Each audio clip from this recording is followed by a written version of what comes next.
Welcome back, Acadiana. We had a fairly dry day today, and we'll also continue to deal with dry conditions mostly during the early half of Saturday. But with this low pressure system out of the west, that will eventually push into our area coming up Saturday night, increase in the rain chances and also less severe weather threat. So as we take it over to the green screen, let's look at the muggy meter, because we'll see those dew points start to increase into at least the mid 60s and possibly low 70s by the time we get into Saturday night. And with an incoming cold front, we'll see the dew points start to drop off, making for drier conditions through next week. But of course, that won't last long, as dew points will be right back in the mid 60s towards the end of next week, along with higher rain chances. So that severe weather risk is now up to a slight risk, a 2 out of 5 on that severe weather threat scale. And this is still for Saturday evening into the nighttime hours for majority of the state. And right now, the biggest threat that we're looking at is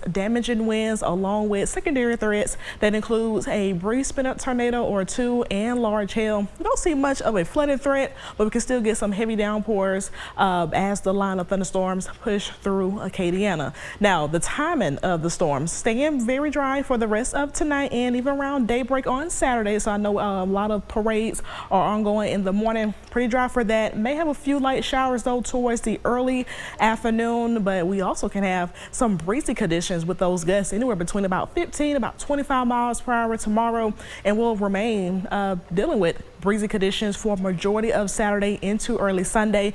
But as we get further into the evening hours, that's where a line of showers and thunderstorms begin to organize in eastern Texas and even around the Shreveport area. It'll eventually push into central Louisiana a couple of hours before midnight. Right now, the HER model has that coming through at least Beauregard Parish around 9 p.m. and then making its way towards Lafayette around midnight. And still want to give or take an hour or two with these storms, because it's heavily dependent on how fast or how slow this system moves out of here. But right now, the system seems to speed up a little bit with each model run. So we'll eventually see the storms continue to push further towards the southeast, and St. Mary Parish will be the last to see that line of thunderstorms around at least 3 a.m. exiting out towards the east.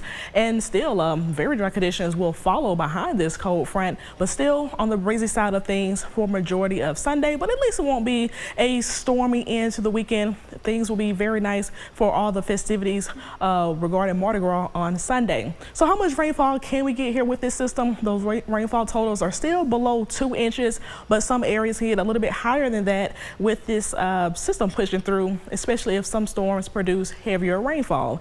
So wind gusts, we'll see those start to pick up Saturday morning into the early afternoon, but the main or the higher end wind gusts, we'll see that closer to that line of thunderstorms. So some areas can get upwards to about 45, 50 mile per hour wind gusts by the time these storms continue to push off towards the southeast. So right now we still have that dense fog advisory in effect for visibilities below a quarter of a mile or less in the dense fog.